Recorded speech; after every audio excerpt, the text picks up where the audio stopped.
Arvoisa rouva tasavallan presidentti, tohtori Arajärvi, kunniavieraat, juhlavieraat, hyvät reilun kaupan ystävät. Kiitän Reilun kaupan edistämisyhdistystä tästä tilaisuudesta käyttää 10-vuotisjuhlassanne reilun kaupan toiminnassa mukana olevien kansalaisjärjestöjen puheenvuoro. Suomalaisen yhteiskunnan erityispiirteisiin kuuluu luja usko kansalaisten itse organisoiman yhteistoiminnan voimaan. Pohjoismaisen mallin mukaan kansalaisjärjestöt ovat kantaneet vastuuta paitsi lähimmäisistä omassa maassamme, myös kaukaisten maiden kansalaisista. Suomalaisilla järjestöillä on pitkä perinne kansainvälisen vastuun kantamisesta kehitysyhteistyössä. Ensin lähtivät liikkeelle lähetysjärjestöt, lähtökohtanaan kristillinen etiikka. Myöhemmin esimerkiksi työväenjärjestöt ovat olleet aktiivisia arvopohjanaan kansainvälinen solidaarisuus.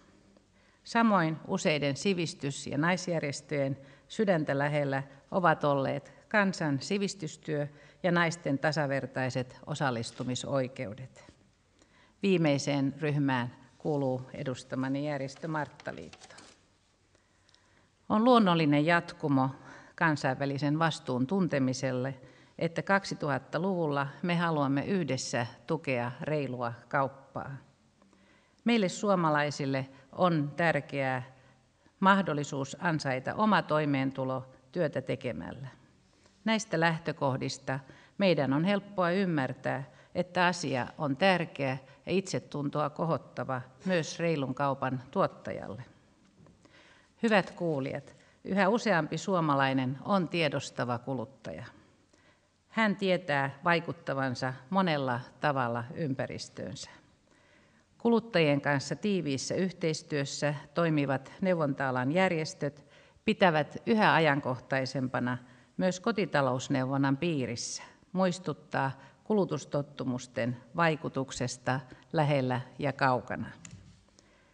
Tätä työtä suomen- ja ruotsinkieliset Martat, jotka molemmat ovat reilun kaupan edistämisyhdistyksen jäseniä, ovat tehneet jo vuosia.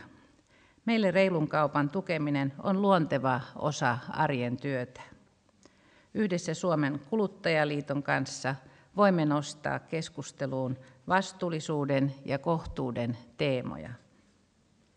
Reilun kaupan edistämisyhdistystä oli perustamassa 6 kansalaisjärjestöä ja nyt määrä on noussut 29.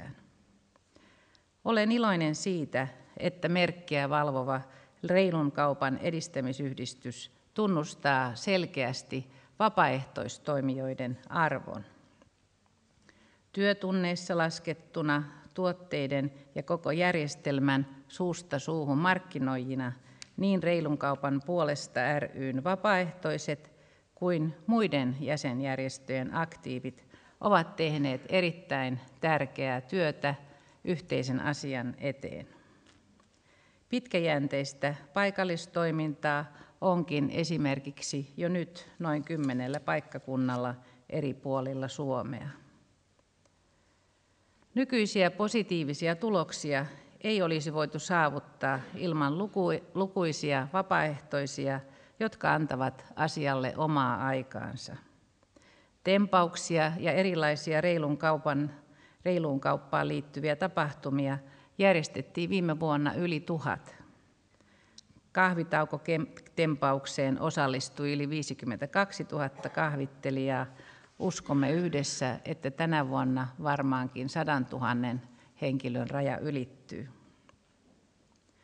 Jotakin ainutlaatuista on mielestäni myös siinä, että kaupalliset toimijat ja kansalaisyhteiskunta ovat Suomessa löytäneet luontevasti yhteisiä intressejä ja toimivat reilun kaupan edistämiseksi monenlaisissa kumppanuuksissa. Tämä on yhteistyötä, jossa aidosti kaikki voittavat ja päävoiton saa reilun kaupan tuottaja.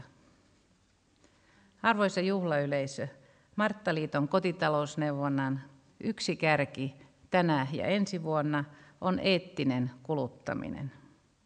Miettiessämme, mitä kaikkea eettisyys pitää sisällään käytännössä, olemme todenneet moneen kertaan, että ihmistä syyllistämällä emme pääse hyviin tuloksiin.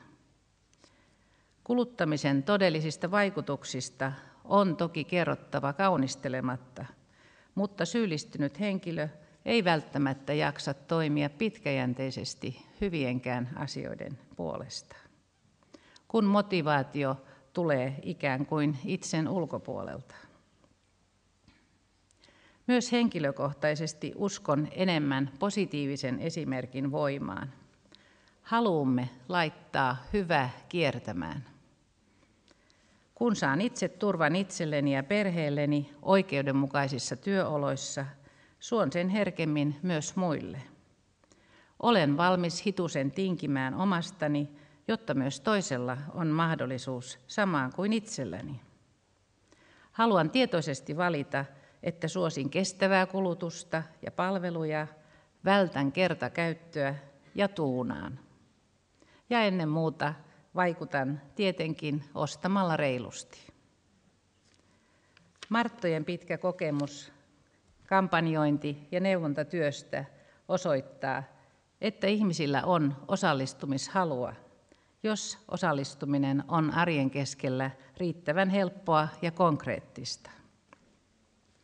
Silloin suuriakin muutoksia on mahdollisuus saada aikaan yhdessä. Olen iloinen siitä, että tänä vuonna 110 vuotta täyttävä Marttaliitto saa olla mukana reilun kaupan 10-vuotisessa menestystarinassa. Sille ei näy loppua, niin kuin tänään useat henkilöt ovat todenneet. Onhan osallistuminen sitä paitsi niin helppoa päivittäisellä kauppareissulla. Kansalaisjärjestöt ovat vakuuttuneita, että kuluttajalle on helppoa viedä positiivista viestiä. Sinun tekemilläsi arjen valinnoilla on todellista vaikutusta. Ne tuovat hyvää oloa lähelle ja kauas. Tänään onnittelemme kaikki yhdessä lämpimästi reilun kaupan edistämisyhdistystä upeasti tehdystä 10 vuoden urakasta.